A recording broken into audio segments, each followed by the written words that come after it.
Go. Going live.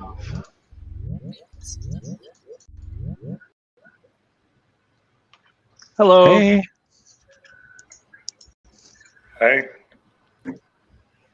But I was in the wrong place because it's like it was almost 6 and I was still just waiting, but I forgot how punctual you were. Oh yeah, we're very prompt.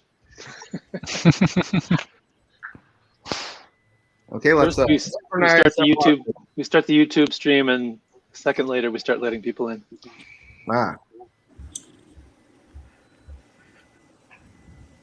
So we'll wait a few minutes for more people to show. Mm-hmm. You're free to chat.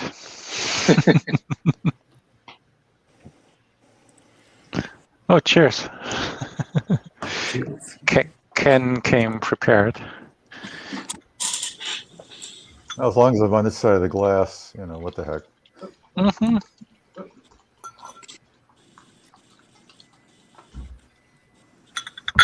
That doesn't work.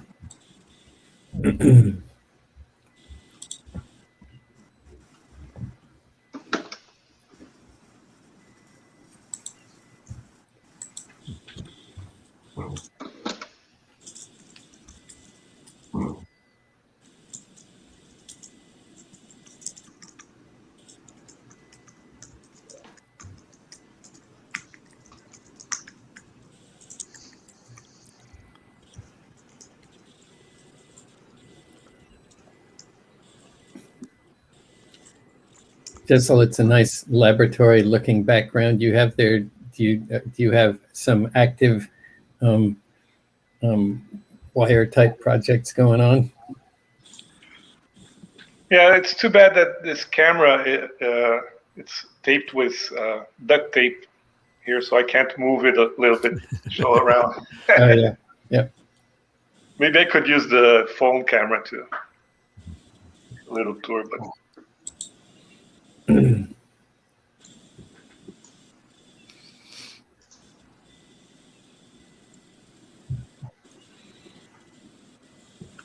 I had a basement lab that I loved and did lots of things in when I was in my teens, and had several pictures of it, and they all got lost in a move. I miss it. Yeah. We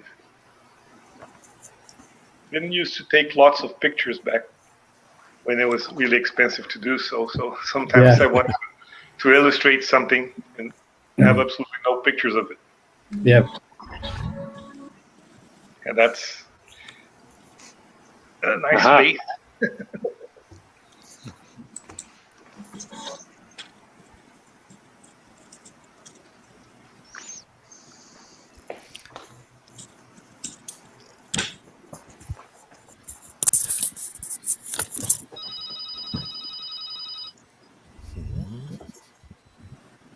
Come on, where's my mute? No, we hear you, Ted. Well, we did hear you.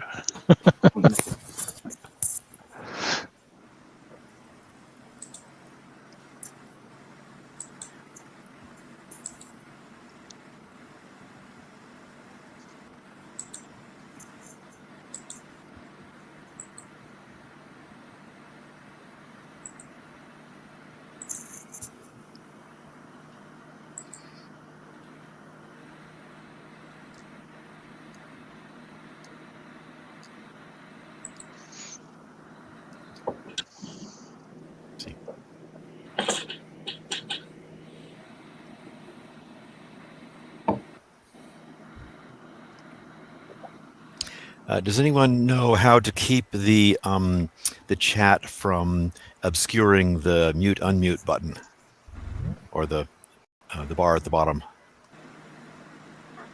For me, left. Oh, over here, that bar never gets obscured by anything. That's interesting. Yes. So it's actually the notifications that somebody's in the lobby that are doing it. Yeah, that happens to me too. Right. So it's extremely annoying. Oh, I guess hasn't gotten there on that point of the screen for me yet. So the problem is my screen is not big enough is the real problem here.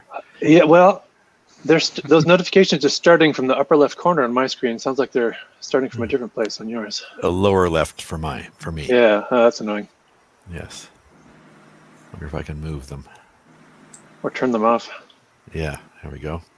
As long as we're on 8x8 questions, I was wondering if, like when in the main presentation, a lot of times the video thumbnails, people have cameras off, dominate. Is there any way to sort it so that, like, by most recently, person who most recently spoke or something like that?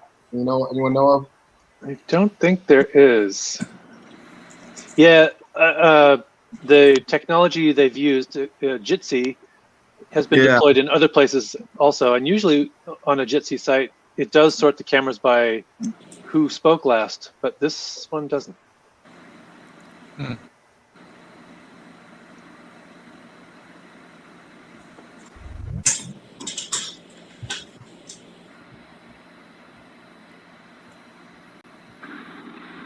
Well, someday a Smalltalk native meetup will suffice.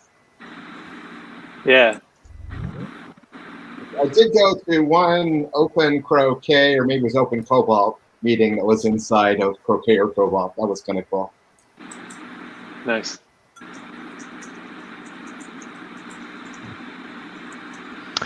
Someone's camera, someone is making a lot of noise. Not sure who. And it came relatively recently.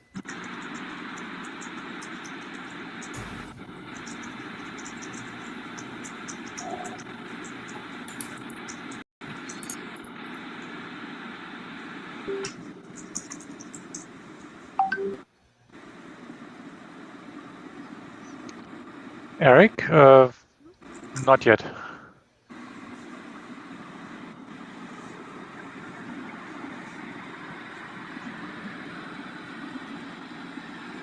I think one's the static.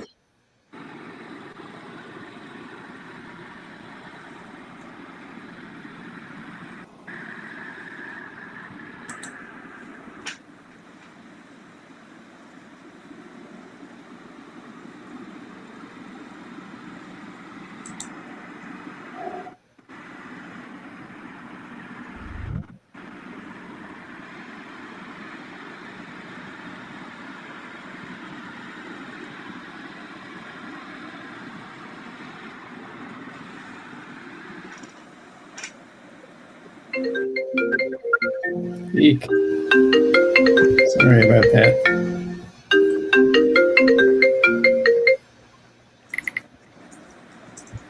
Cool old school tunes. Yeah, right.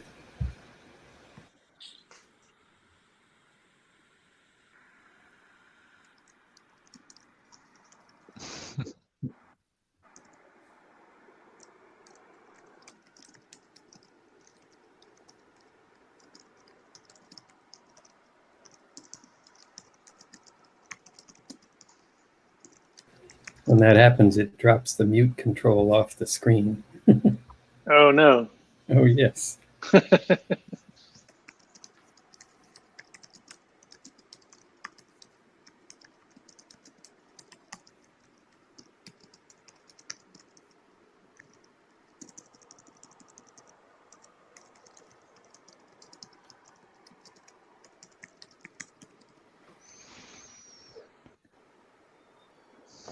All right, one more minute and we're going to start, I think.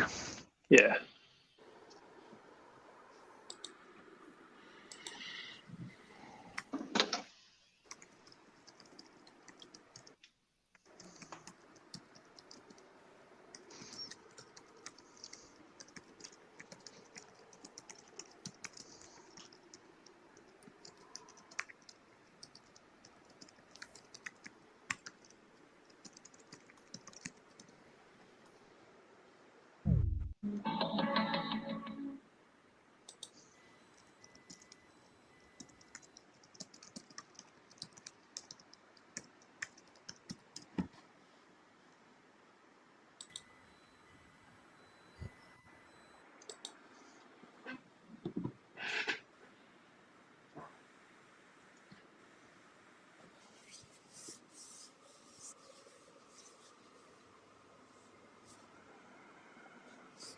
Oh, welcome everyone to California Smalltalkers for July.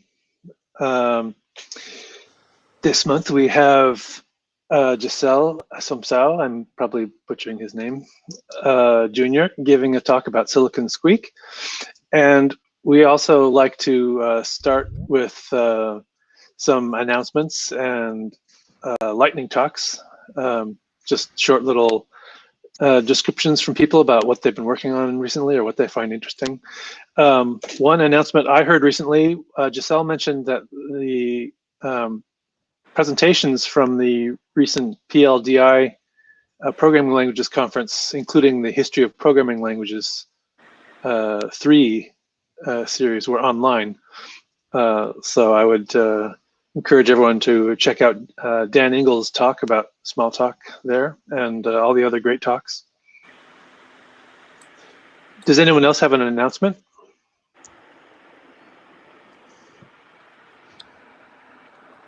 How about a lightning talk? What have you been doing recently? I can spend a couple of minutes showing you a few new toys in Quiz, if you allow me. Yeah. Okay. Well, I guess everybody is aware of Quiz Smalltalk and the vector graphics backend for Morphic I've been working on for a very long time, and I showed here a few months ago. And well, I keep working on it, and I can show you. It's not big stuff, but I can use a couple of minutes showing you this. I'm showing my screen, and my screen is showing the meeting. Let's see if I can get you to see. Can you see a Yes. quiz? Okay, great. Well, this is a standard quiz image running with a VM with the vector graphics engine plugin. I will select a TrueType font just to switch to the vector graphics engine. And what I've been doing is something that we didn't have before. This is a smiley done in vector graphics. And this is its class, of course. And what I did is to, from a low-level point of view, to let some morphs know about its contour. From since several months, we have that any morph only needs to specify its draw-on, its visual appearance, and things like this, not being grabbed from here, but being grabbed from pixels that belong to it, without a separate method computing geometry, just deducing it from draw-on. This is something that we had before. But one of our users, Hilaire Fernandez of Dr. Geo fame, asked for a couple of new things. And this morph in particular answers true to one's contour.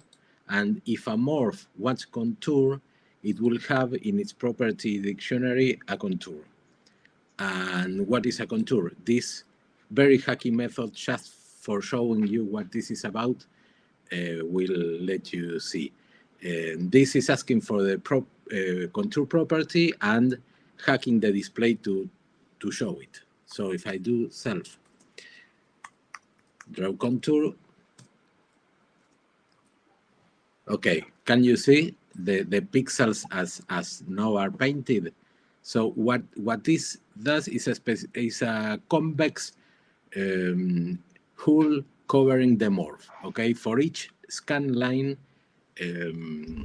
affected by the morph, it records the first and last pixel on the line. Okay, and what is this useful for? Well, this can be used, for example, if I open another one of these, what I can do is this is hacky, it's just a demo. Anytime the morph gets redrawn, it will check for collides. And collides, it checks for contours and for intersection of contours. So if this morph collides with another one, I get it in the transcript, okay? And something else that I can do if a morph collides with another one is to, in this case, recolor it. So this could be used for detecting morph collision, for doing, for example, games or that kind of stuff. Well, that's all.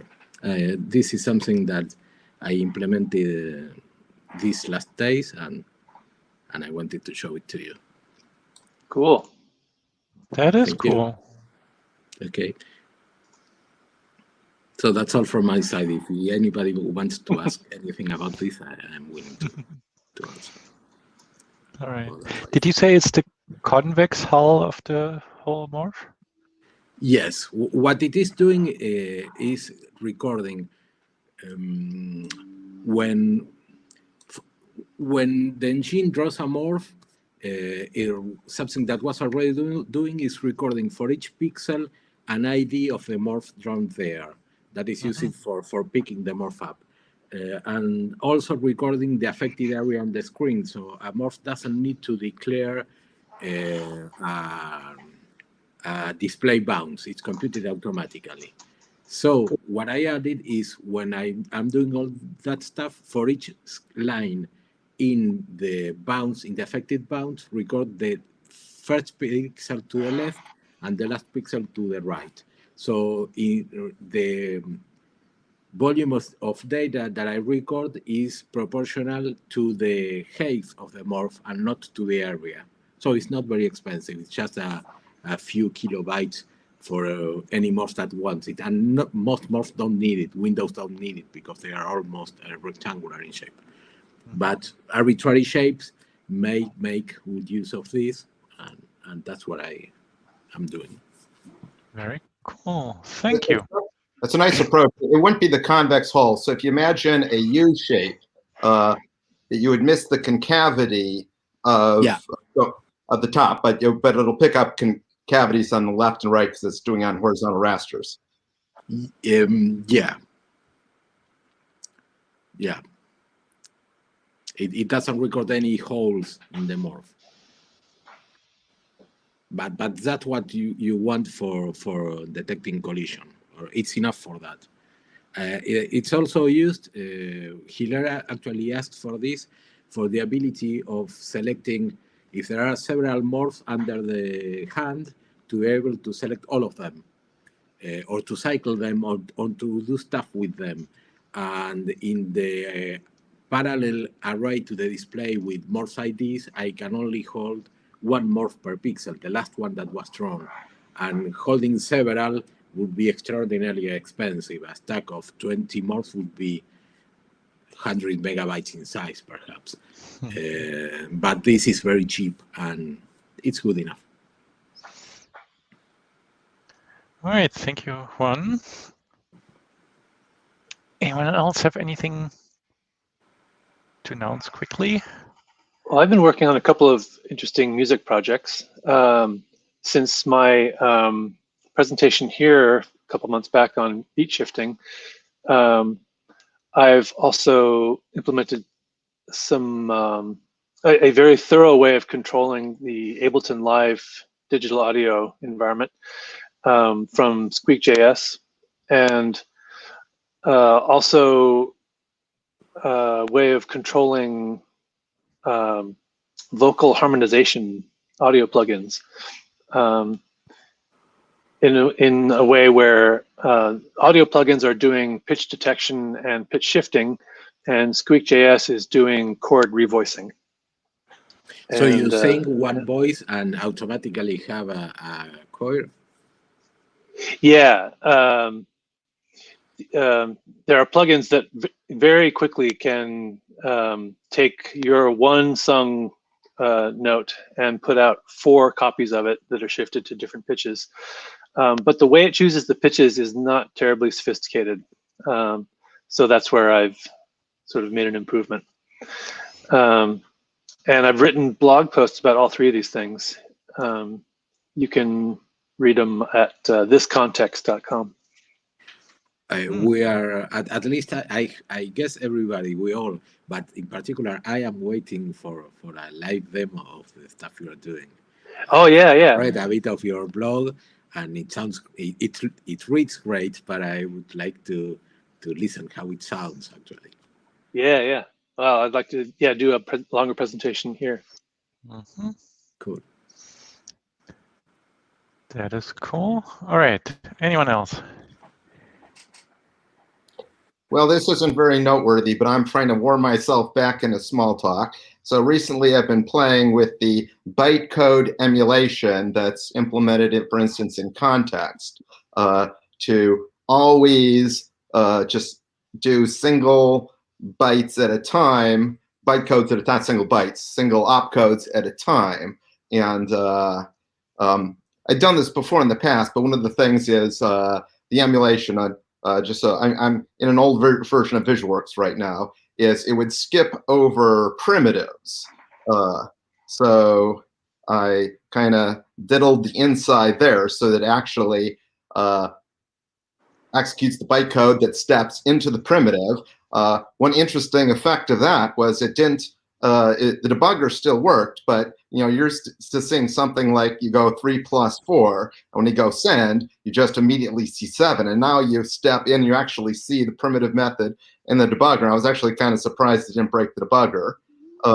So one of the things to do with it was like doing like a coverage tool, so I could execute an expression and then see every single method, particularly primitives, that expression used to evaluate.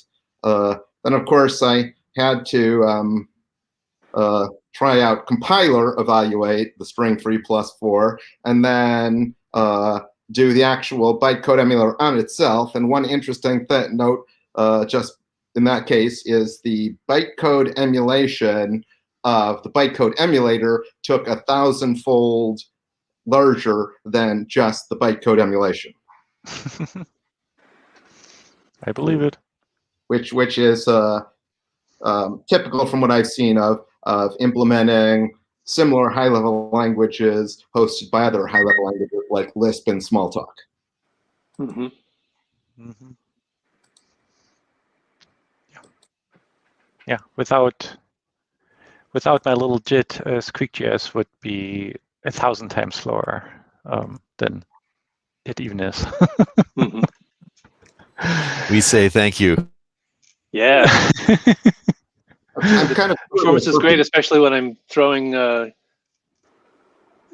hundreds of MIDI messages a second at it.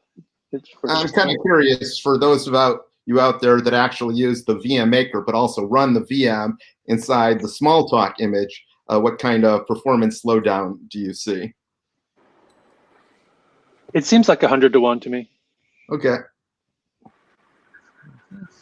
Yeah, Coq is really fast, so it's almost usable. All right, so Dan and Craig and I, we are running this show. Welcome everyone. We're about to start the main act, and just for the next few slots, they are wide open at the moment. So if anyone has an idea about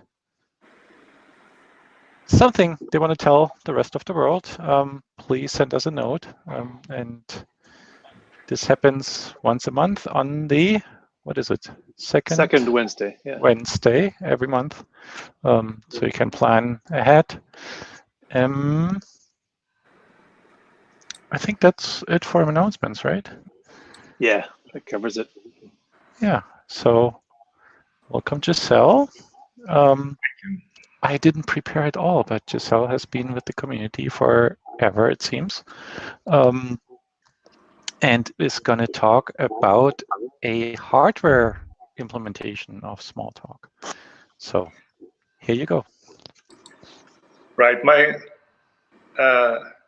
main contribution to the Squeak community is as a historian, sort of every time people ask about what happened several versions ago, I'm the person to answer. Now, this presentation is actually something that I presented at the end of 2015. It was a defense of a PhD project. Now, a little spoiler, the PhD was not approved. And to simplify it a little bit, I didn't show the blinking lights. That was a very important requirement. So the examining committee considered that it was a very good project. So I'm hoping that it's going to be worth your time, even with this little caveat. But so let me start out with a poster from 2014 about the project. So this was presented at the conference, Applications for Reconfigurable Computing. And the top part is about Smalltalk. And the bottom part of the poster, I'm going to scroll down a little bit. This is about reconfiguration. And to the right, there's Edward Marx. He was my thesis advisor. And he founded the Laboratory for Reconfigurable Computing. So my project had to emphasize that aspect of what I was doing. And in the middle, you can see Marek Voswinkel. We started working together at the end of 2008. And me, of course. So normally, because of the audience, the examiners, they were all focused on reconfigurable computing, so I didn't have to explain that. So my slides don't include anything about that. So I want to explain just a little bit about this integrated circuit here. It's called a Field Programmable Gate Array, FPGA. And most of you probably are familiar with it, but just to reinforce, if you type into the Google search, what is an FPGA, you might get a page like this one. So I'm scrolling back down a little bit. And here, the person is explaining that the basic element of an FPGA, it's a circuit that you can change the functionality of it. So after it has been manufactured.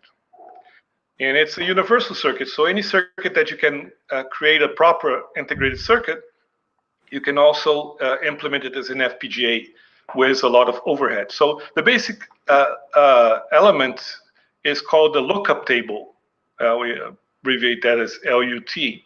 And here's an example of a 3-input lookup table. So it's just it's 8 bits of memory. And for each possible input, there's a 1 bit of memory that tells you what the output of that is. So here they're implementing A and B or C. So that's an example of a 3-input function. So you can implement any logic function you want. Then these lookup tables, they're connected through switching circuits like the old-fashioned telephone lines when we use circuit switching rather than packet switching. So there's a way to connect the output to the input of some other lookup table.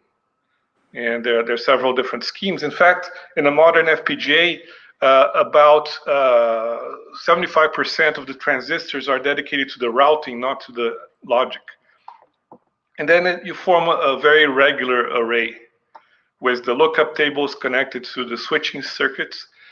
So a lot of people talk about programming the FPGA. We prefer to use the term configure, because otherwise, especially if you use language like VHDL or Verilog, then that confuses a lot of people. So they think that they're programming like you'd program a computer, and that's not the case. So, and since these circuits, they store their configuration in RAM bits, you can erase the bits and program reconfigure it differently. So that's what reconfiguration is about. So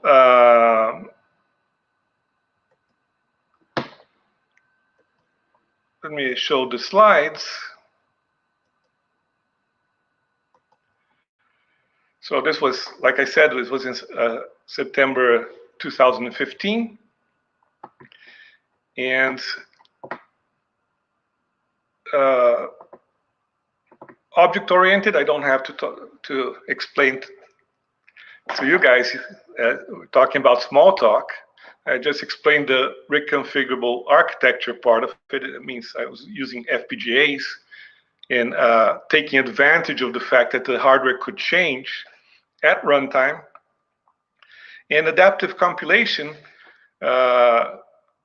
adaptive is what the term that we use when the system changes its behavior according to what's happening. For example, if you have a mark and sweep garbage collector, that's not adaptive.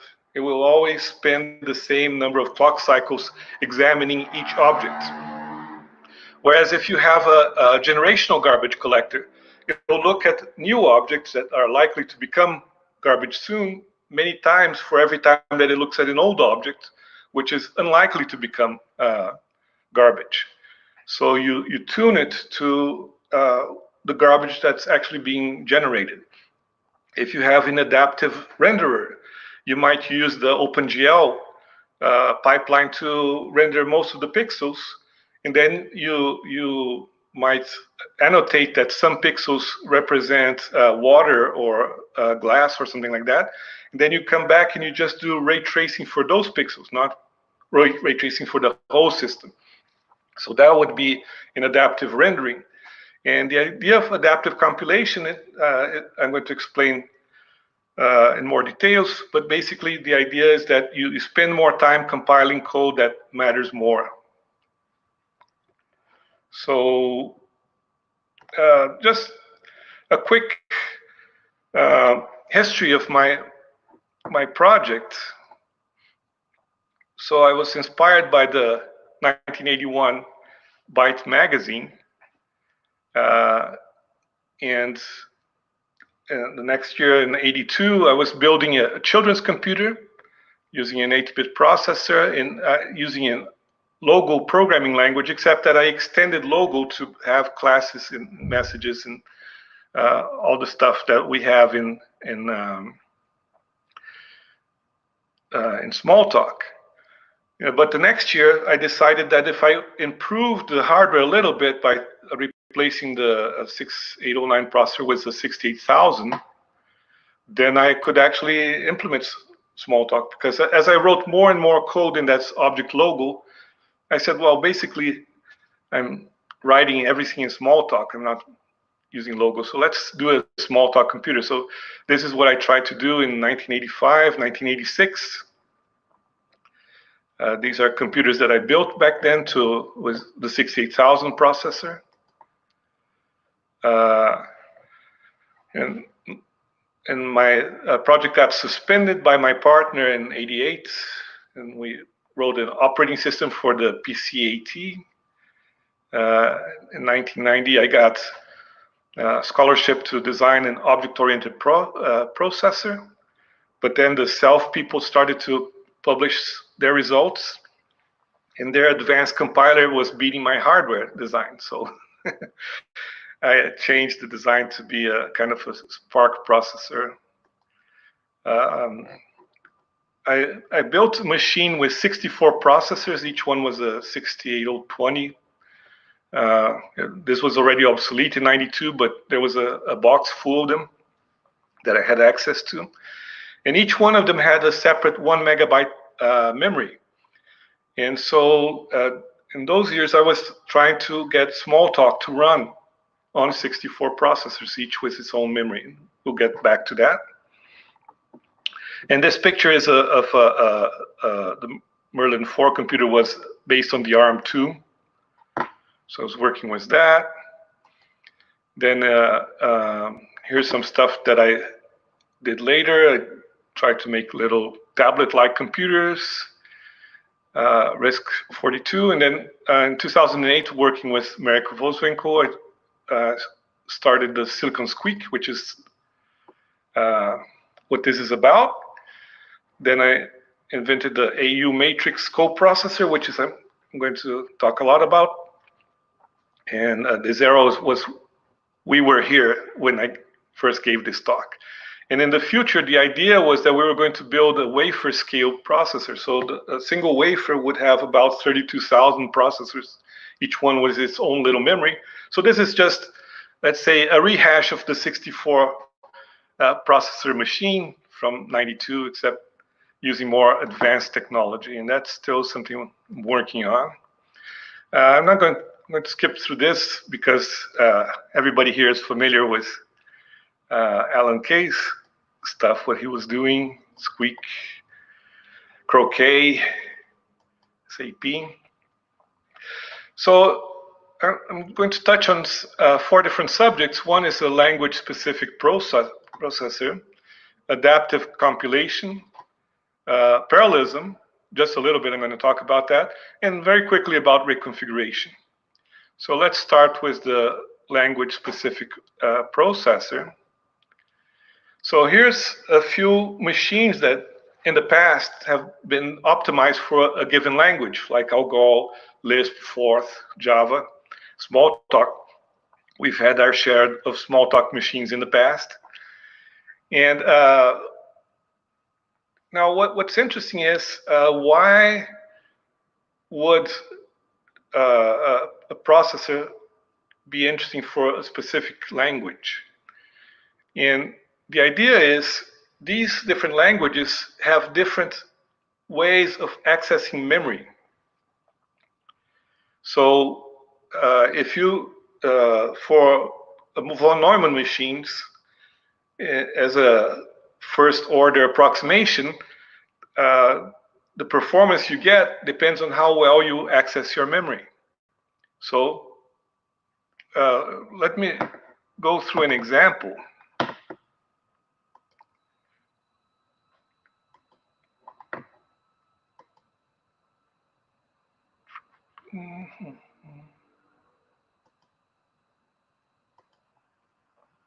Okay, so let's language that wasn't in that list. C. How does C access memory? Well, you start from, you have the main memory, and then you have 2 registers. One is the stack pointer, and the other one is the heap pointer or the global pointer. You can add a third one, the thread pointer, if you want. I'm not going to go into that in this model. So what happens is you choose one of these guys. You start from it. Where does it point to? You add a small offset to it. And whatever is there, it might be another pointer. What if it is another pointer? Then I might look at where that goes, add an offset to that, and I can keep going forever. This is what we call a pointer chasing. So this is what you have. You have this chain of accesses starting from either the stack pointer or the global pointer. So here, imagine that this is an example of this pointer chain. And I have one pointer chain, and then I have 2 other pointer chains. And what do I do when I finally get to the end of the chain? Then I multiply the results, or I add the results. And I can have another chain, and then I store what I've just calculated into the result of this other chain. And now I've shown these little offsets, but these offsets can be a generic expression. So each of these little curved arrows can actually be a tree as complicated as this one that I've just shown. But in practice, that rarely happens. So how do I make this go faster? Because pointer chasing is like the worst thing you can do. It's really hard to parallelize. It's really hard to make go fast. So how do we design a machine that will run C very fast? Well, if you do some statistics, you find that most chains are very short. So why not add some hardware that will implement directly short chains? The long chains are complicated, but short chains, I could do them in hardware.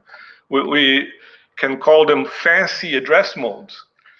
And if I design a computer to implement with hardware to implement that, I might get the PDP-11. And that's not shocking because that's where C was born. It was born on a PDP-11. So that's one way of doing it. Another way, if I do statistics, I find out that chains repeat all the time, either entirely or partially. So rather than recalculate a chain that I've already looked at before, why don't I store these results and reuse them? And that means adding lots and lots of general registers. For example, like I have in RISC-V, I have 32 of them. And I can actually go in different directions here. For example, the VAX adds registers to the PDP-11 and adds fancy addressing modes. ARM has fewer registers than RISC-V, but it has also very nice addressing modes. So in this plane here, you have some very fast, your C compiler can generate code to run very fast on these kind of architectures. There is another optimization that has sort of fallen out of favor, which is, we call them register windows. A lot of nice processors had them in the past. And that allowed you to make better use of these general registers, because if you call the subroutine, then when you came back, the partial change that you had stored, you don't have to calculate them again. You have them saved. Otherwise, you're going to have to spill them to the stack and then restore them when you return. But that's not very popular these days. But that's an example of how you can make a processor for a given language. Now, I exaggerated a little bit in the sense that if you take a program like Quicksort in Pascal, and you take Quicksort in Forth, the way they will access memory will be a lot more similar to each other than Quicksort in Pascal and Mandelbrot fractal in Pascal. So it's really simplifications to say that a language has a certain way of accessing memory instead of the application. It's a combination of the language, the application, and so on. But let me just repeat this exercise for Smalltalk. So how does Smalltalk access memory? Let's see here. So I'm going to look in this paper that Dan Engels wrote, a very nice paper, that explains Smalltalk 76, how it was designed and implemented. And it basically describes what we have today in 2021. So this is the picture that he drew. So in the top half, you have the static structures, the structures that the compiler outputs. So it outputs a class, it outputs a method dictionary, the method objects, and so on and so on. And then you have the dynamic structures, which are what the virtual machine creates and destroys and uses to do its job. So how do we access this, and how can we optimize our hardware for it? So in SiliconSqueak, I have 32 registers called I0 to I31, and they're not actual physical registers. The instruction set treats them as if they were registers, but they're actually the instance variables of whatever is pointed to by self. So if you change the value of this self register, then suddenly I0 to I31 are mapped to a different thing. And the cache optimizes this so that it's almost as fast as physical registers. Not quite, but I read if you were to access register I1, that would be the origin of this rectangle. If you were to look at register I2, it would be the corner of this. Now, one thing that's interesting is, so now I can access the origin in the corner of this rectangle, but I can't access the x and y of the point in the origin, because I'm not optimized to do pointer chasing. So how can I read x from that point? Well, you have to send the message to it. Then self will now point to that point. And now you can access I0, I1, I2. And then when you come back, you can access a rectangle. So that has a great advantage in that rectangle and point can actually live in separate memories. And the message might actually be a message flowing through the network to the other processor. And this continues to work. Whereas that pointer chasing thing that I showed before, it really supposes that everybody can access the same bytes. And the Smalltalk model doesn't. But this is for the interpreter. Obviously, if I have a compiler like COG, and or the compilers itself, then you have an optimization called inlining, where you, instead of actually sending a message, you bring the code from the called method. If you can statically determine what that is, you bring the code in and you inline it. And in that case, if I were to inline some methods, then suddenly this compiled method might access rectangle and point simultaneously. So you actually see that there's a conflict between compiling to make things run fast on a single node, or having the model be this high-level model and being able to run on a bunch of different processors, each with its own memory. So this is I'm not going to go into this, but there's actually a project about how to deal with this, how to have your adaptive compile adapt to the parallelism in your program so that you don't have inefficient message sends when you could inline, and you don't inline when you could run things in parallel. I also have registers called T0 to T31, and they're actually what's on the stack, as pointed to by the temp frame. I call it the frame pointer, but there's a register called temp frame. And so T0 would be the PT here, and T1 would be corner, T2 would be PT again, because you pushed it on the stack, so you have 2 copies. So that's also something that you can access efficiently.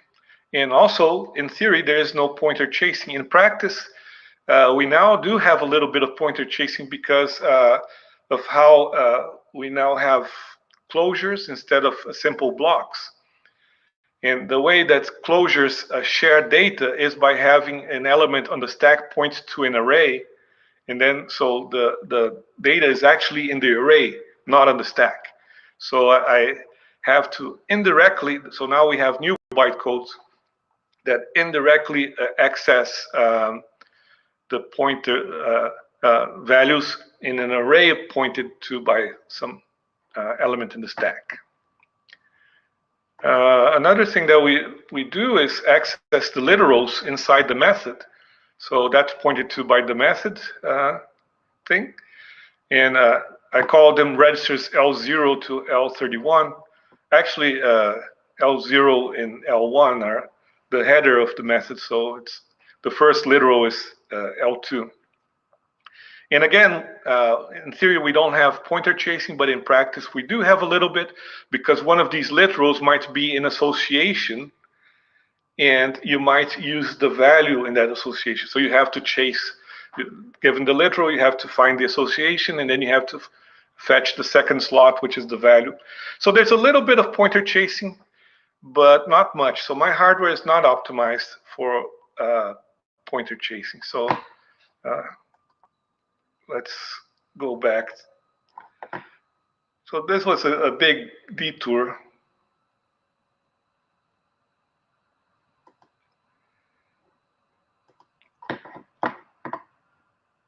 So let's look a little bit into the hardware. So first of all, this is SiliconSqueak. It was optimized for Squeak. And Squeak has 3 parts. It has an interpreter that will execute bytecodes.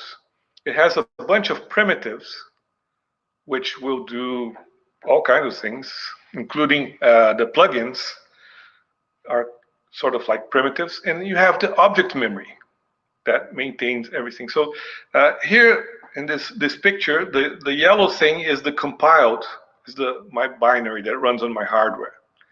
And the way that it was done was you had these versions that were written in slang, and then in this gray rectangle is the simulated image. So we were talking about running the simulated in VMmaker. So here is VMmaker running. So you have these Smalltalk objects and the simulated image. There's also some other objects in this image that are not part of it. And then I translate slang to a C program. So now I have a C version of the interpreter, of the object memory and the primitives. Then I compile that. I can run it. Now, in 2004, I suddenly realized that if I were able to run the interpreter really, really fast, then there would be no point in translating the primitives to C and then compiling it, or the object memory. Because if the bytecodes run fast, then the slang versions of primitive in object are as fast as machine code. So to have a Squeak hardware, I just have to focus on the interpreter. And the rest, so what is the interpreter? You have the send bytecodes, the return bytecodes. Those are the really complicated ones.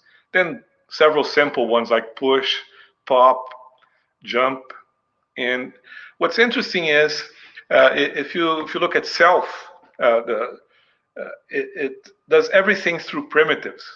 So for example, there is no send plus bytecode in self. You actually have to send with the literal plus, and then now to make the bytecodes more compact, then Engels optimize a bunch of special bytecodes. So that's to make things compact. So you don't have to have the symbol plus in your literal taking up 2 bytes or 4 bytes or whatever. No, there's a special send plus message. It works exactly the same. There is no semantic difference, except that it only takes 1 bytecode. But what's interesting is if you think in terms of slang, these special bytecodes make it Turing complete. It's a complete language. So if you can execute all these bytecodes here, you get the same effect as translating it to, let's say, ARM or x86, because unfortunately, because there's a bunch of things that slang understands, and there's a bunch of things that are in these special bytecodes, and they overlap almost perfectly, but not exactly perfectly, but it's good enough. So the way that this was going to be implemented is it's a 6-stage pipeline. So it looks like a RISC processor. It's a 6-stage pipeline. And the very first stage is the fetch bytecode. So it uses the values of the method register and the instruction pointer register, and it has its own special bytecode cache.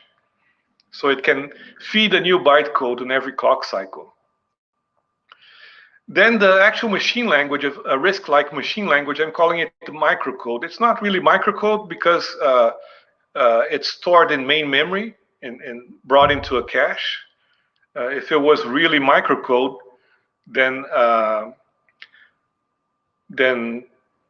it'd have a fixed memory. Yeah. Then I calculate the addresses because, like I said, some of these registers are actually memory locations. So if I have address T3 or I4, I have to calculate them. And then I might fetch them from the stack cache or the data cache. And then I execute in either with a normal ALU, or there's this ALU matrix here that I'm going to talk about. Write the result back. So here are the bytecodes that the first stage deals with. And this is configurable, so we can use these bytecodes or the newer bytecodes, doesn't matter. And this is the 32-bit RISC-like instruction. So there are 4 bits that tell you how to get the next instruction. So every instruction is a jump and a ALU operation. So the most common is next, then you just increment the instruction pointer. You can have calls, returns. But the most interesting one is this fetch 8. So this fetch 8 will actually fetch the next bytecode and will jump to a location in the first 4 kilobytes of memory, depending on what bytecode was fetched. So this is what you select for every the last instruction in a sequence of instructions that implement a given bytecode. And there are 3 register specifications where 2 bits select if it's a T0 to the stack cache, the data cache. Then there's S registers are streaming units. I'm going to talk about them. And then the X are the control registers. And there's 5 bits that select the ALU operation. This is a technical detail about the microcode cache and the data cache and so on, and how it's a trick to make it more efficient in FPGAs. That's not very interesting. The stack cache is divided in blocks of 32 that form linked lists, so you can have multiple threads sharing the same stack cache, and you can switch from one thread to the other one. That's where the registers T0 so on live. And this is the more interesting feature.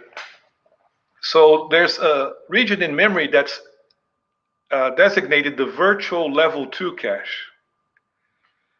So here's the main memory. So there's these 3 regions, and the hardware knows how to swap things back and forth between the hardware level 1 caches and this software level 2 cache. But if the level 2 cache misses, then software is called to deal with that. So how does the software deal with that? It depends. The stack cache, for example, can convert to and from context objects. The data cache can have many different options. It can compress objects, decompress objects, can use object tables or direct pointers. So that's the software that decides. And the microcode, if it's not in the microcode level 2 cache, then you have to call the compiler to take the bytecode and translate it into the microcode, because all of the microcode that exists in the system is in this L2 cache. There's none in main memory.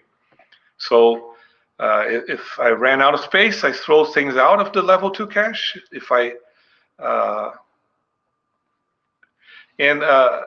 I'm going to talk a little bit later that the microcode cache also includes the polymorphic inline caches. I'm going to explain that. And there are 4 stream units, 2 read units and 2 write units. They're basically DMAs, smart DMAs. So the interface is you can ask for next, or you can store in the next. And it's very simple to initialize it to point to some array, and then you can step through that array very efficiently.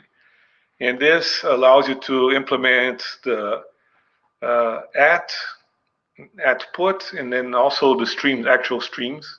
And you can also stream between one processor and another processor. So if you want to do a lot of number crunching, and this is the only way to access main memory. So even the current instance, which has I0 to I31, well, if the object has 60 instance variables, where you can't access the top ones, you have to use these DMAs to get to them. So that's a little bit awkward if you were to, for example, implement C in this. So I'm going to go very quickly through adaptive compilation. So Smalltalk 72, traditional JavaScript, and so on. You have the hardware. On top of that, you have a program that's the interpreter. It has a piece of data that's the source. So the program is the interpreter, and then you have the source. And you also have objects in memory that the source accesses. With Smalltalk 76, which we've been looking at, the source is translated to bytecode, and then so the interpreter is faster because it deals with bytecodes, not the source directly. So Peter Deutsch and Alan Schiffman implemented in Smalltalk something that we call it's now in Java, they call it the JIT, just-in-time compiler. It was called the dynamic compilation. And so here's how much, the first line here, yellow, shows how long it would take to interpret this. So what it does is the source is translated to bytecode as before, but when you actually want to execute it, you translate it to native code. So that's going to be faster. So here it shows self1, which had a very fast compiler. So in green, you can see that the system has paused to compile. So it's not running your program, it's running the compiler. But then you run the native code that you've just compiled, right? So you sort of start to lose out because compiling it and then executing it takes longer than interpreting it, except that later on you get to reuse, you have the cache. So you get to execute guys without compiling them again. And that makes it faster, so you win compared to the interpreter. Now for self2, they created a Craig Chambers created a very fast, the compiler was slow because it was very fancy, but it generated code that was so much better. So it was really great for running benchmarks. He got to 50% of the speed of Optimize C for all his benchmarks for numeric code. So that was impressive because this is still self has all the advantages of Smalltalk in that you're checking for integer overflow, you're doing all the fancy stuff, and still it was almost half as fast as C. But whenever you wanted to just call up a menu, the first time you click the button, it'd take forever for that menu to show up because it was compiling. And then the second time it would be instantaneous. So for self3, Urs Hosel came up with the idea, this is something that the previous systems were using. They were using the inline cache. So the first time you called something, you compiled the code to call a lookup routine. So it'll find where the method is. Once you find it, you patch the original code to call the same code directly. Except that you have to add a little bit to the beginning of that code to check to see if the class is correct. Because imagine that this is in a loop. And the receiver might change classes between one call and the other one. So this might be wrong. So you have a little bit overhead to check that the class is the same one as the previous. So this is what we call monomorphic calls. So about 80% of Smalltalk typically is monomorphic. That means a given message send is always to the same class, but 20% is not, and then system breaks down. So they came up with the idea of actually creating a switch, if then else. So if it's one class, you go to this guy. If it's another class, you go to that other guy. Now, what was interesting was if you call a third class that's not here, you call the search routine, and then it will extend this up to a reasonable number, let's say 6. So what was interesting was that most of the complexity, let's go back here, most of the reason why this self2 compiler was slow was something that we call type inference. So for every little thing, it tries to find out all the possible types. So this little variable, it might sometimes store integer, it might sometimes store float, or it might store nil. So you do a complete type analysis, and that's really costly. And while this is not the same information inside the PIC, it's a good approximation. And since the compiler is still present, if you get it wrong, you can just recompile it again. So you don't have to get it right. So that's what self3 did. It used the self1 compiler if the code was called the first time. So we compile an initialization code very sloppily. You don't generate very good code, but who cares? Then if some code is called over and over, then you call the second compiler. It takes a long time, but so this is where the adaptive behavior comes from. So you waste time compiling code that matters and not code that doesn't matter. But once they had done that, they said, oh, but what if instead of type inference, this second compiler used type feedback?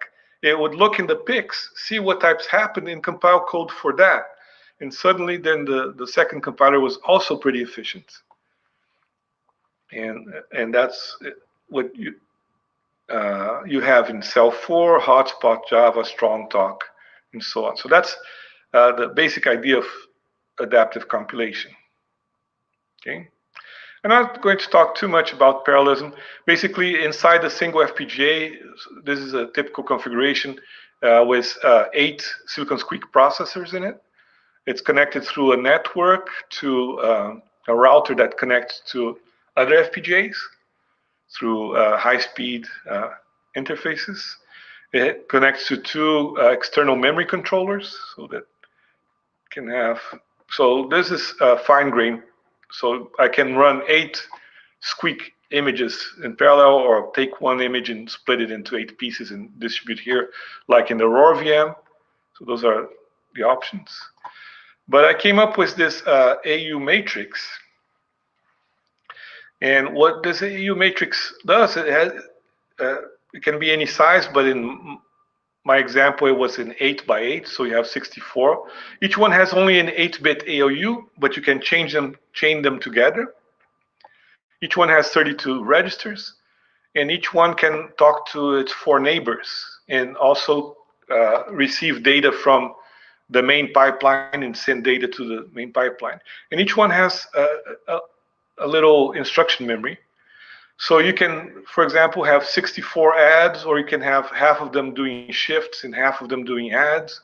So you can implement any algorithm that's very data intensive. For example, translating RGB colors to HSV colors or something like that, or any sound processing, any kind of processing. And the idea here is that this would be the hardware equivalent of the Squeak plugins. So the main Squeak processor would run the code, the high-level code, and then the plugins would be binary for this guy here. This is just a comparison of different models. So you can have synchronous messages, but then this is what the Aurora VM implements, and then you only have one processor active at a time. Asynchronous messages are a mess, and then this is the wait by necessity, where you use future objects. Then you can execute in parallel until you actually need to synchronize, and then you synchronize. So this is a way of having our 8 processors talking to each other and doing stuff in parallel. So this is the last part about reconfiguration. I already went into details about what the FPGAs do. And the idea of reconfiguration is, this is what we call partial reconfiguration, is you split the FPGA into pieces and you can replace the pieces at runtime. Now this is very hard to do, and I ended up not doing that because you have to have a very well-defined interface between the block that you're replacing and the blocks that remain, because otherwise it's sort of like pulling out a printed circuit board from a computer and then plugging another one into the slot.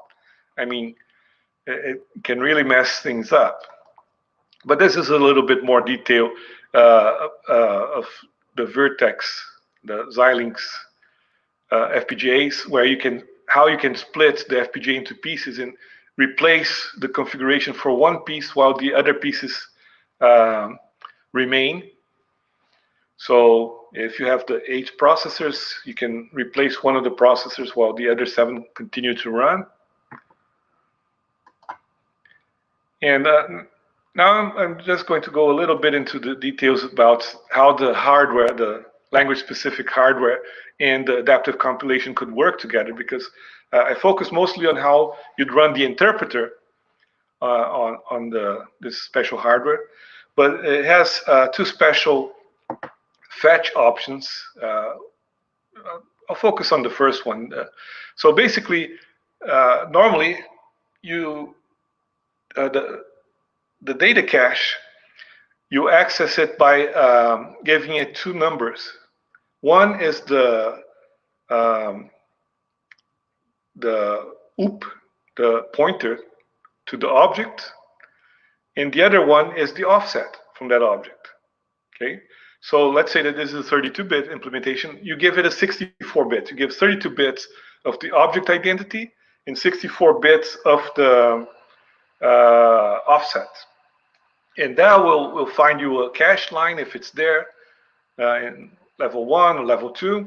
And only if the level 2 misses, then you might find the address by adding the offset to the pointer, or you might look at the pointer up in the OOP up in a lookup table. So at the level 1, level 2, you don't know if you're using direct pointers, if you're using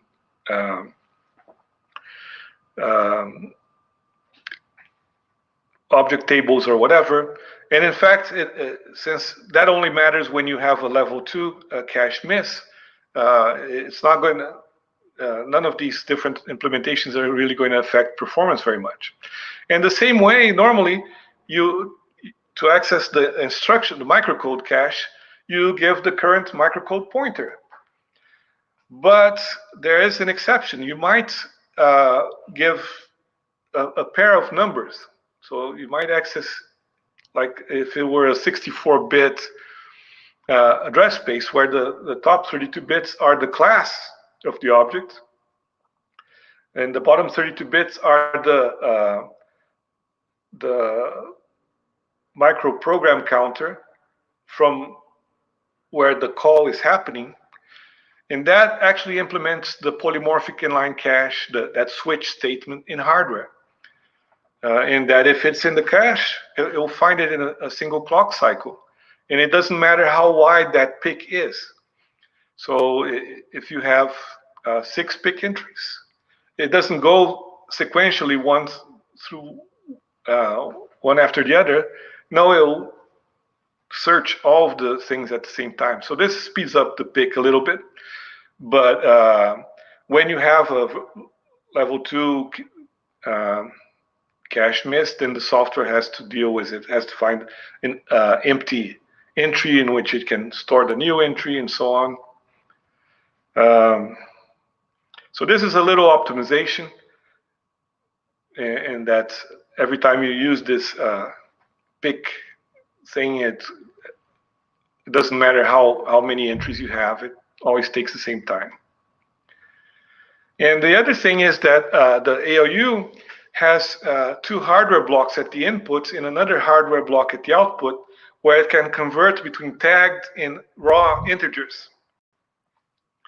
So you can select, you can configure how these integers are tagged, and if you say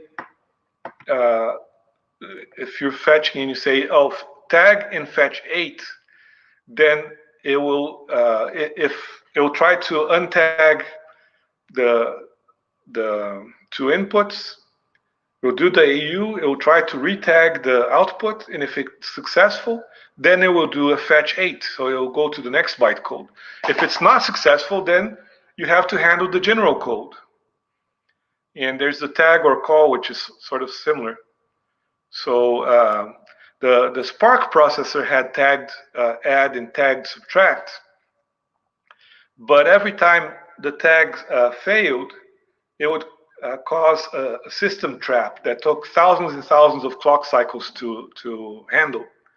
So then they decided, oh, this is not worth it, and nobody ever used it. So here, the idea is to be able to handle it in one clock cycle.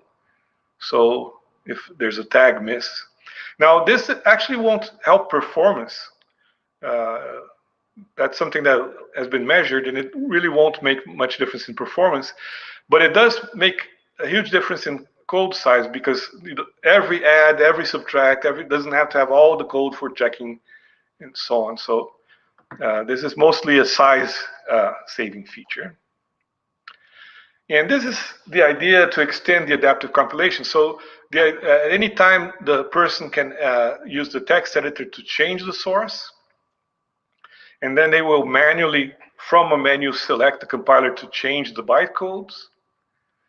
Then the first time you try to run these bytecodes, I actually use the interpreter,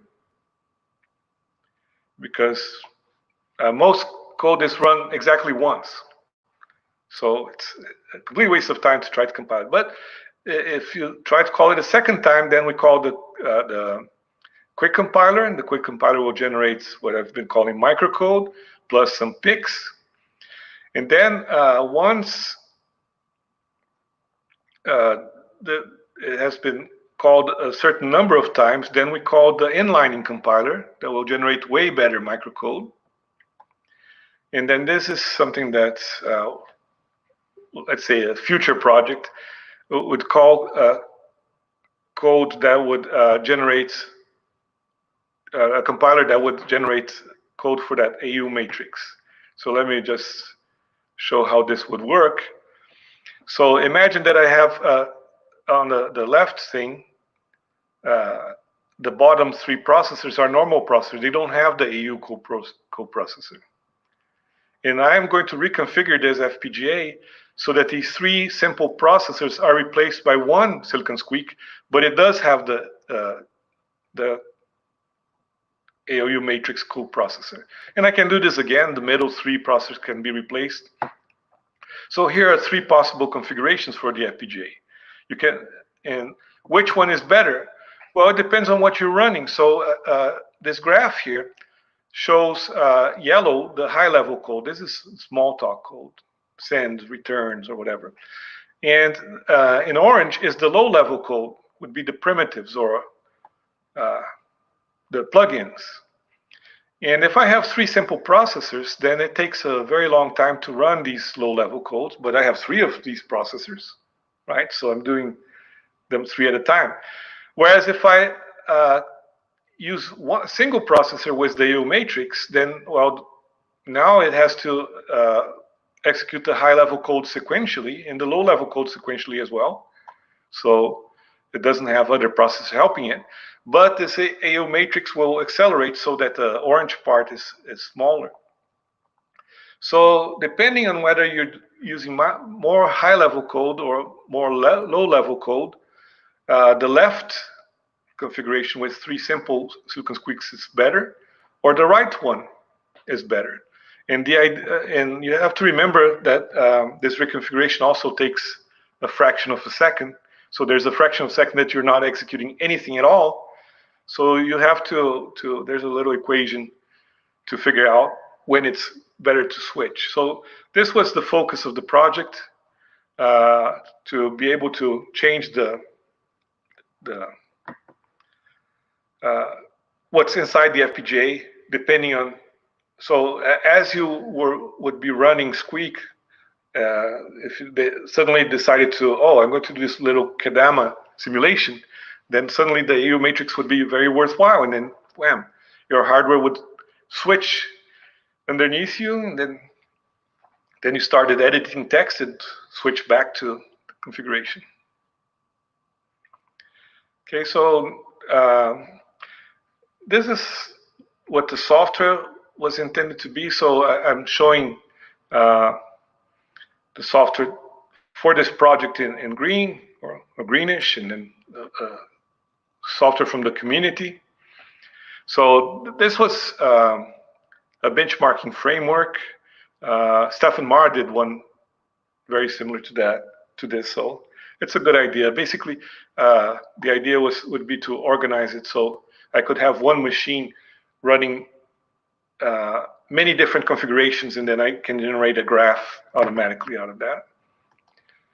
The benchmarks, there's the famous sieve, there's the Fibonacci, so those are the tiny benchmarks, and red choose data blue. And then there's the optical flow. I implemented this in hardware, so this would be an interesting comparison. This was a tool that was meant to be written so that given it, because you might want to have, like I said, 8 simple processors, 5 simple processors in one AO matrix. So you'd type in what configuration you'd want, and it spit out the Verilog necessary, because a Verilog is a language that's kind of low level compared to system Verilog or VHDL. So normally people use Perl or TCL or some language to generate systems in Verilog rather than manually typing Verilog. So that was an idea. And this idea would be to take this lang bytecode and to do a very, very, very quick and dirty compilation. Not a compilation, basically a one-to-one replacement of the bytecodes, except that instead of having send and return, I'd just inline the code, or could replace with calls. And you never have to deal with, for example, the case where send plus is not to small integers, because Slang only deals with small integers. So this would generate a piece of SiliconSqueak assembly. Then there's a SiliconSqueak assembler that generates a binary, and then a simulator. So let me just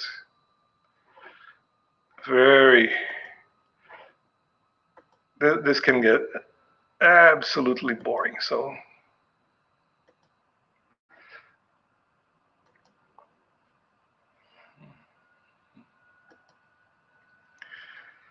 okay, so this is how you'd run it. So first of all, this is kind of small, but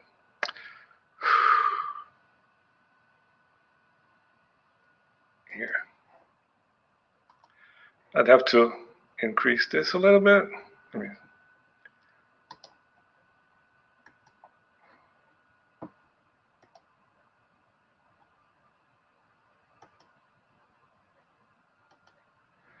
Okay, so I had to patch. I wanted to run with a very, very tiny image. And the problem was, even the simplest program, which is the sieve, it allocates an array at runtime. So I patched it to have the array passed as an argument to it. So you'd run something like this. So you'd give it an array already initialized. Otherwise, it's the same benchmark, right? But what's important is, here are the bytecodes every time.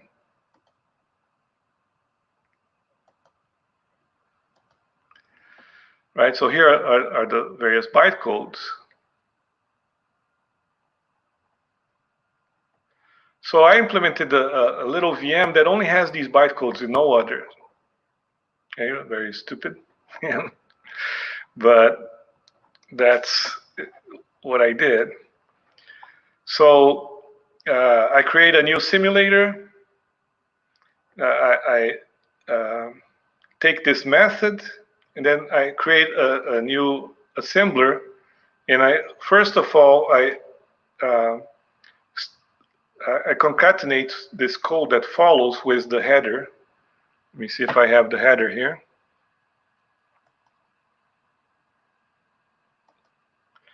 And so the header just creates a bunch of defines to have nicer names for stuff. So that's all it does.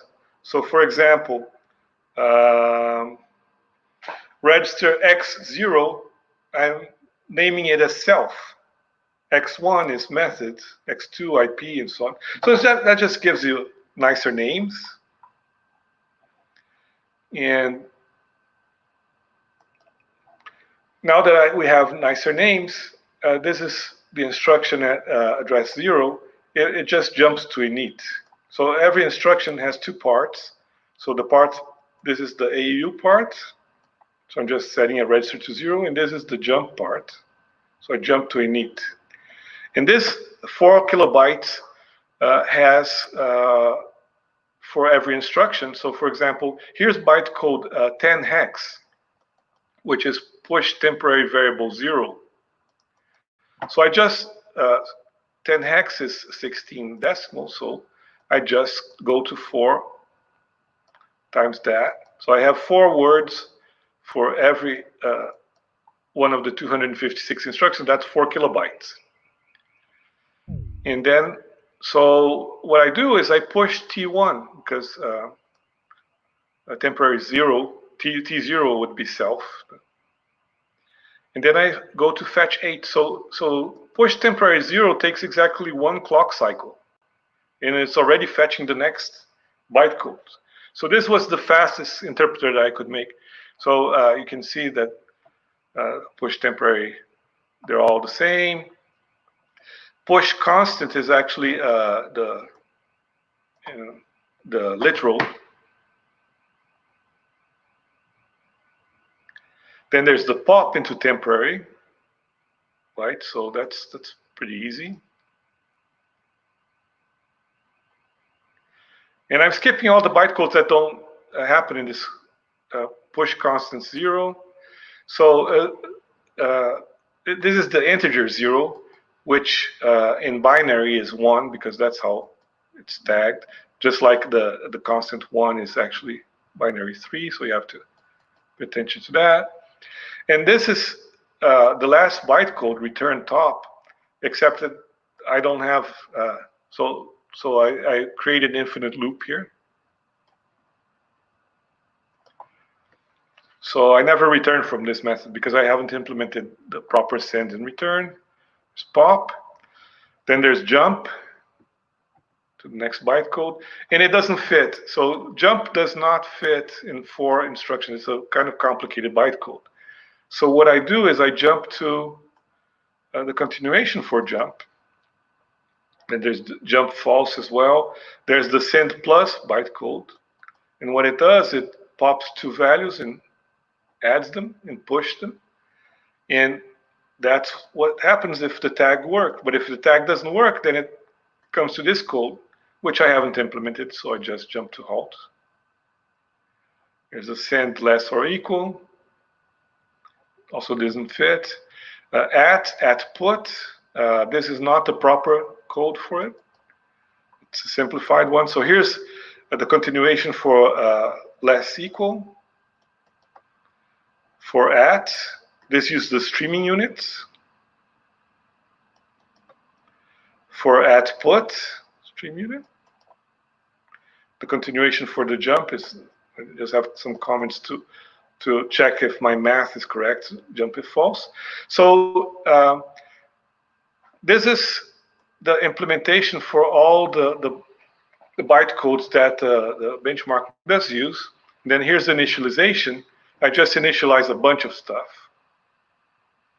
And then here I just fill in memory with stuff. So I'm going to skip that. Eventually, for example, this actually this actually copies the bytecodes and stuff. So this would be very boring. So I'm going to just show very quickly here. If we explore it, this is going to be tiny, so I can't get. Basically, this is has all the register values. So the micro PC is now 0. It initialized the boot, which is the code. So this is just the result of assembling. And this is the memory. Oops. Oh, the memory starts out with several arrays, a space for the stack. Here's another array. So 6008 is the OOP for true. So it's initialized initially with true, but you can run it and then see. Oops. So to run this, I just have to self do instruction. And unfortunately, for some reason, it doesn't update automatically. But it jumped to bytecode 794. And I can run until, let's see, 20.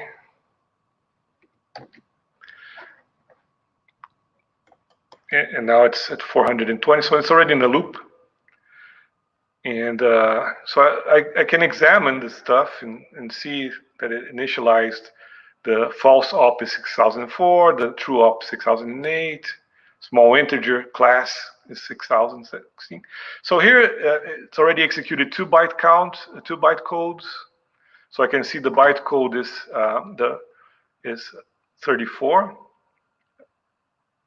The microcode is 420, so it'll execute. So I could single step through this and run, but after a while, you can look through memory and can see it fill in the true, so on. So this is going back here. Just.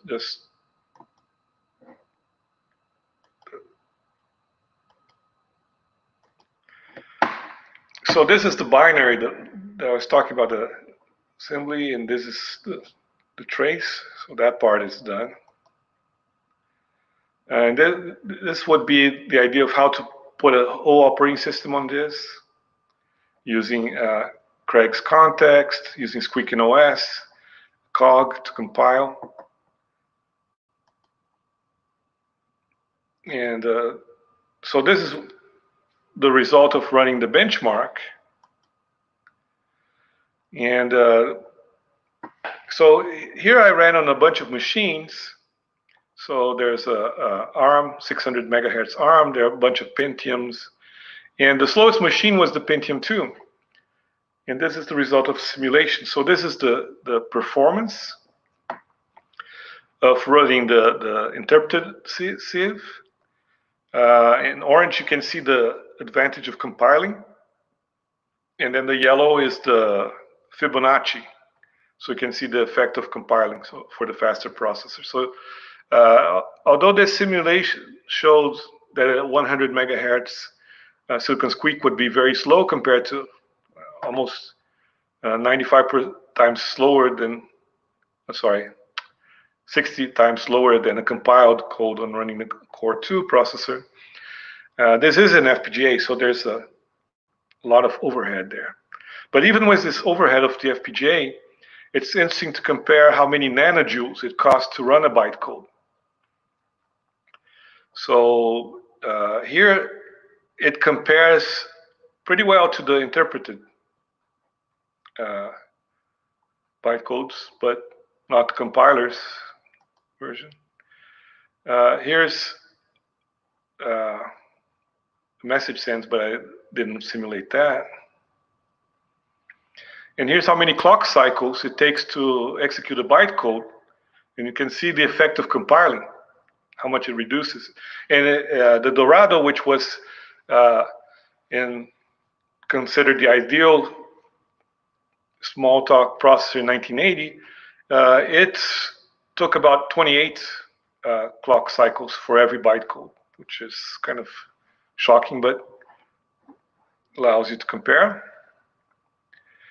And sort of skip through this, basically try to show the advantages of language-specific processor reconfigurations and what were the next plans, future research.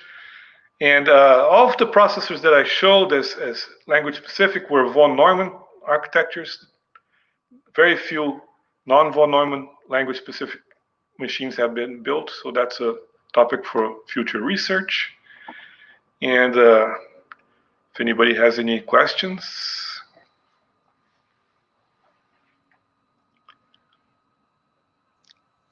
Thank you. This is amazing. This is amazing.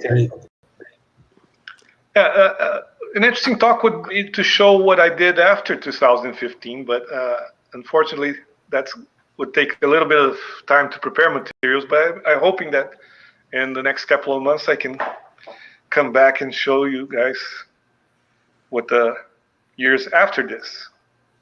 What are your future plans for this? Are you planning to move it on a real FPGA at some point? Yeah, I'm actually I have two paths. I'm working on FPGA solutions, like this guy here, for example. So I'm working on those solutions, and but I'm also working. Google decided to finance a project to allow people to make their own chips in December of last year. They did it again at the beginning of June.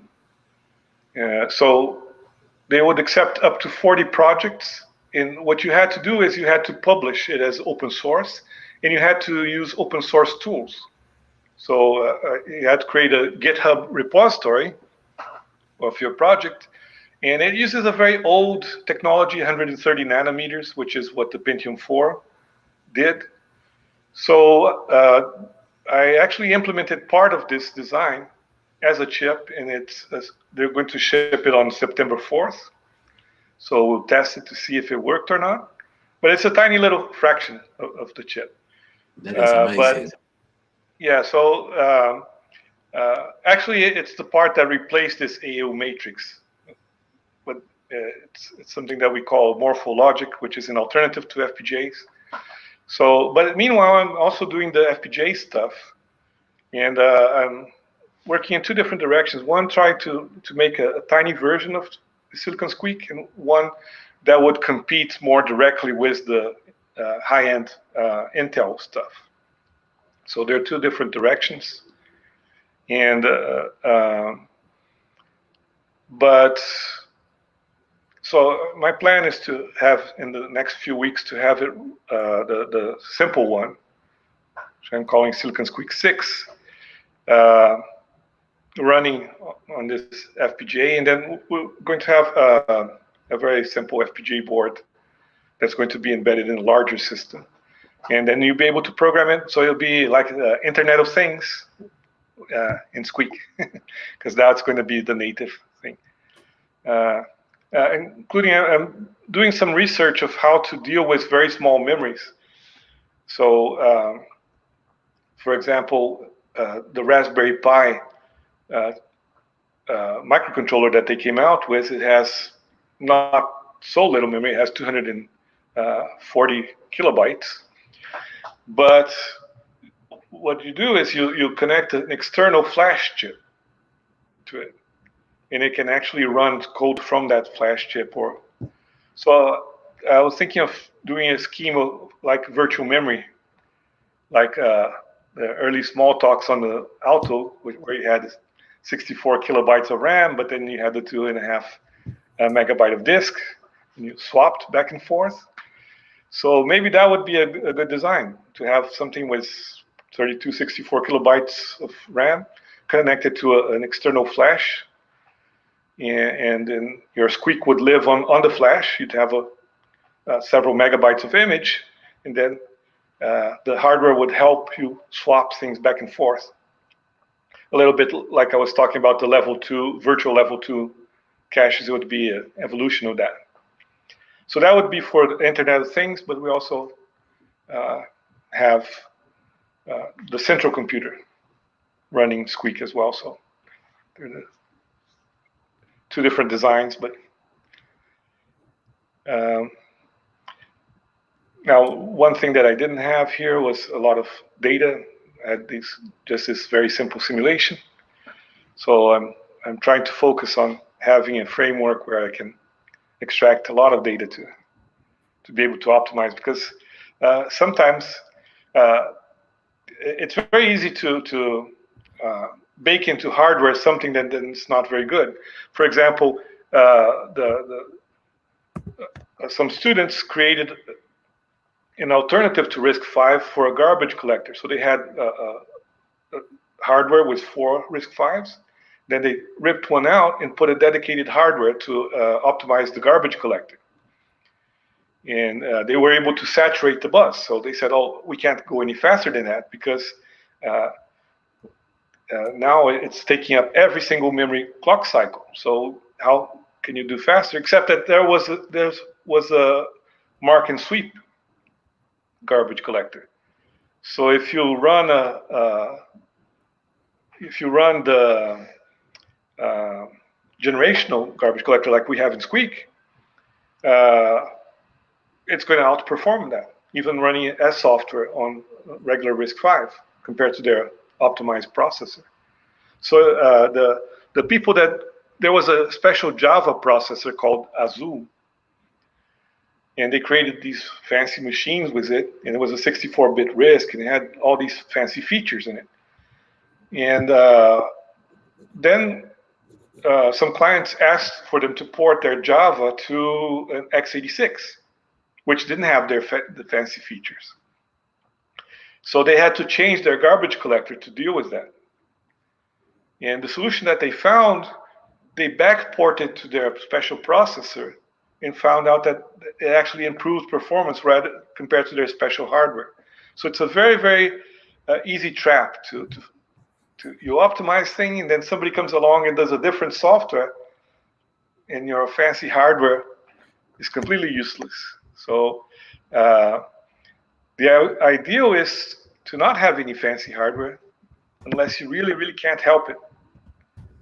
But the temptation, if it's what Alan Kay calls reverse vandalism, to do something just because you can.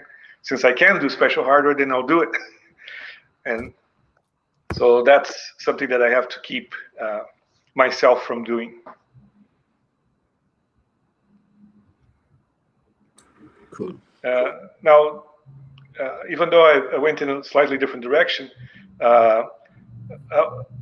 one thing that I was hoping to accelerate with this AO matrix was exactly what you were showing today, was the DSP-based rendering, vector rendering. So I was hoping that it'd be a good accelerator for that. So, but I have a different approach. But we'll see what happens.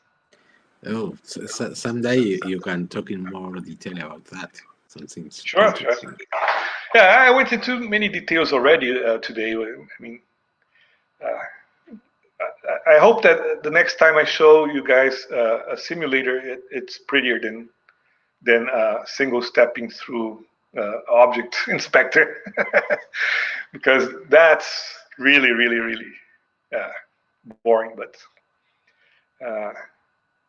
I have some ideas to have a nice GUI for a simulator.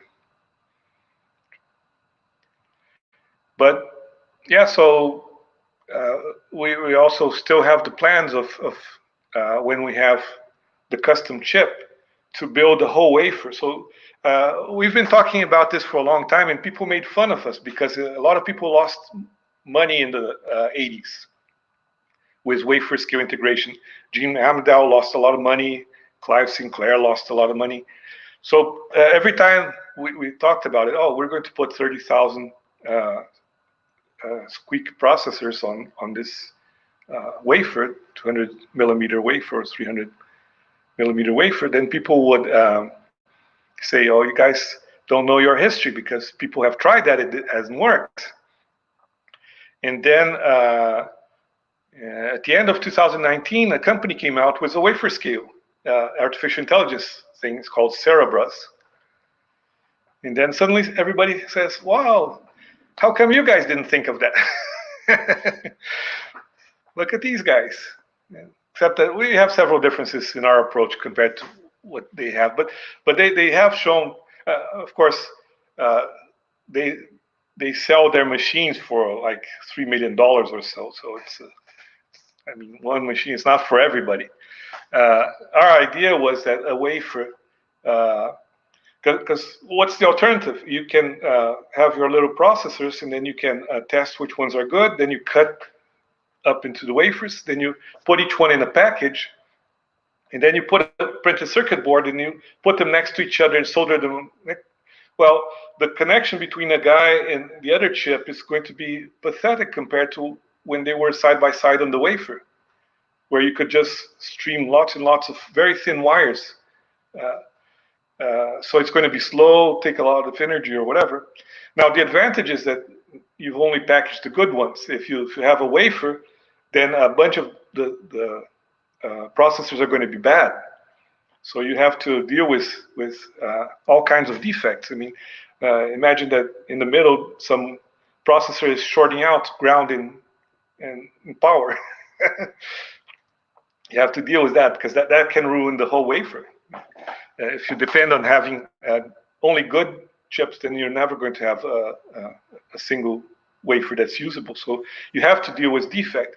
And the way we thought about that was, well, as you have fewer and fewer atoms per transistor, they're going to, this stability that we've enjoyed where you have 20 billion transistors and all of them work, that's not something that we're going to have in the future. We're going to have bad transistors will be typical. So if we can make our design work even if the transistors are bad, then we'll be ahead of the game.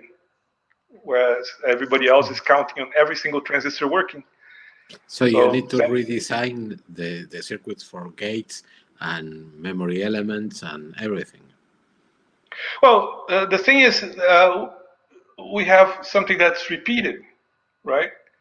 So if you have 30,000 processors and they're all alike, I mean, you can run any one of them. You just have to be able to deal with the ones that are bad.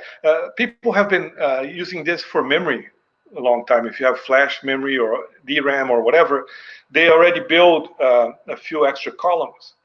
And then there are several different techniques. They might use a laser to select which one is good, which one is bad. So so this is something that everybody's going to have to deal with in the future. So we just want to start off. And the idea is sort of like the Alto. Like the Alto was a really expensive $30,000 computer in the 70s that did the same thing as the Macintosh in the mid-80s. And this wafer with 30,000 processors in it is what a chip in 2030 will be like.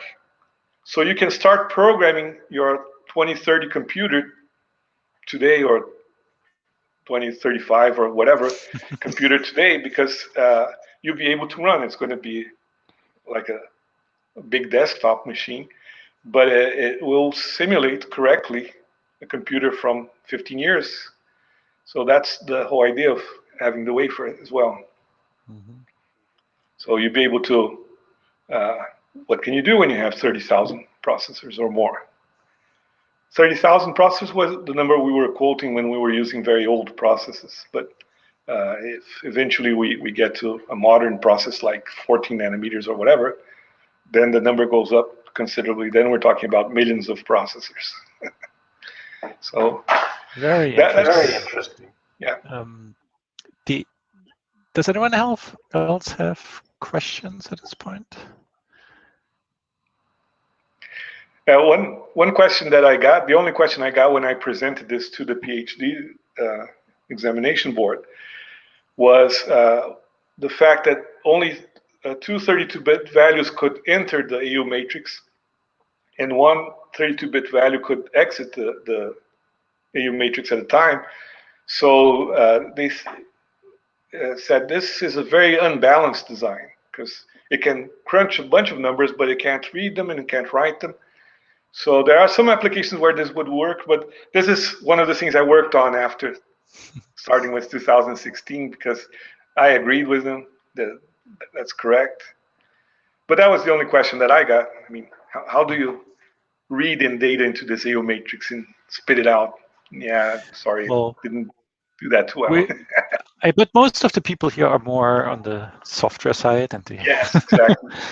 object orientation side. How realistic do you think is it to write an efficient real-world Smalltalky program on that processor with 30,000 processors to actually make use of the hardware? Yeah, so there was one computer done at the late 80s, early 90s in MIT called J-Machine, the Jelly Bean machine. So it was done by Bill Daly or Bill Daly. I don't know how you pronounce his name, but call him Bill Daly. So he said, what if processors were as common as jelly beans? So they built a machine with 1,000 processors in it. And they had very interesting things. It ran something called concurrent Smalltalk, which despite the name, the syntax was Lisp because it was MIT. So it had all the parentheses and so on, but the semantics was Smalltalk. So one thing that they created was something called concurrent aggregates. So you have the array and you have the concurrent array. So if you instead of doing array new, you do concurrent array new, it would split the pieces into how many processors you have. So you create, so you have 1,024 processors, and you create a 3,000 element array. It split it into 1,000 elements of 1,000 pieces of 3 elements each. And then any node could access it, and it would synchronize stuff so that the messages coming would happen in a reasonable order or whatever. So if you, for example, want to add 1 to every element, and you say add 1, then it would happen in 1,000 nodes at a time. So that was the least invasive way of doing things, where you just go through your program and replace a certain array with concurrent array or set with concurrent set or something like that. So they got good results with this. But I've also worked in a different direction. In '97, I implemented a version of Self called Tiny Self, where every object had its own processor. So every object ran in parallel with every other object. So that's where I was testing that weight by necessity thing that I mentioned. And I ran some benchmarks, and it was very interesting. That was a step too far. And basically, the hard problem was if you have recursion, then you have a message that depends on itself. So you send a message to an object, it sends it to another object, and then it sends it to the first one. This will get stored in a queue, waiting for the first message to finish, so it can start the other one. But it's not going to finish ever because every recursion caused a deadlock. So I spent like 90% of my implementation effort detecting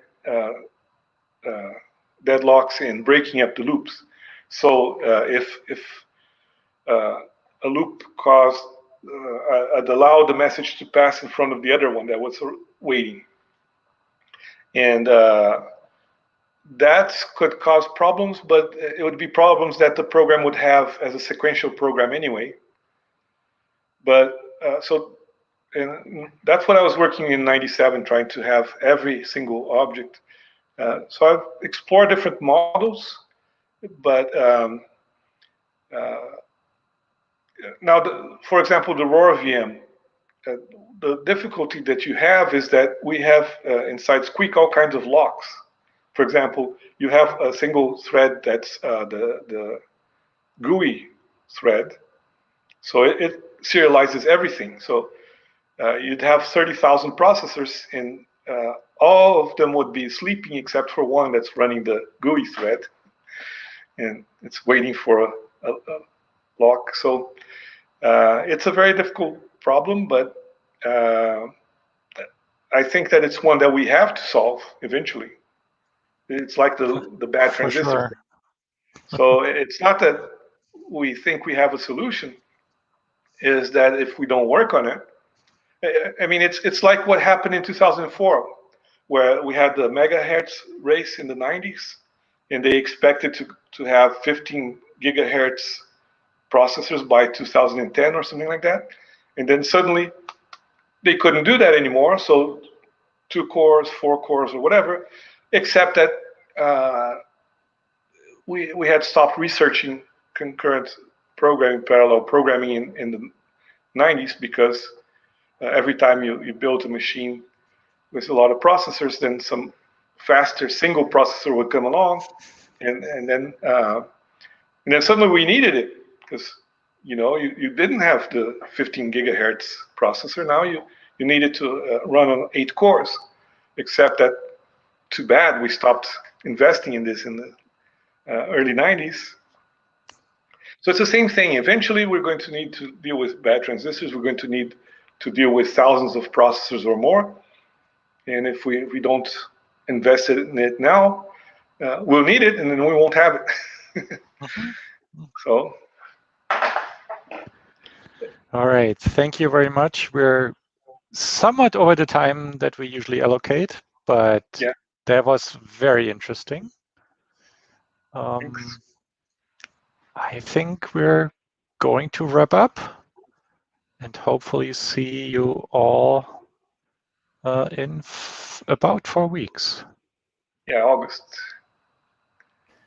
Yeah, right. Thanks everyone. Thanks, Jecel. Yeah, thank you. Thank you very much. Very, very interesting. All right. Bye-bye. Bye-bye. Oh, somebody posted the J machine link on the chat. So if somebody wants to look at the J machine. Ah, cool. Mm-hmm.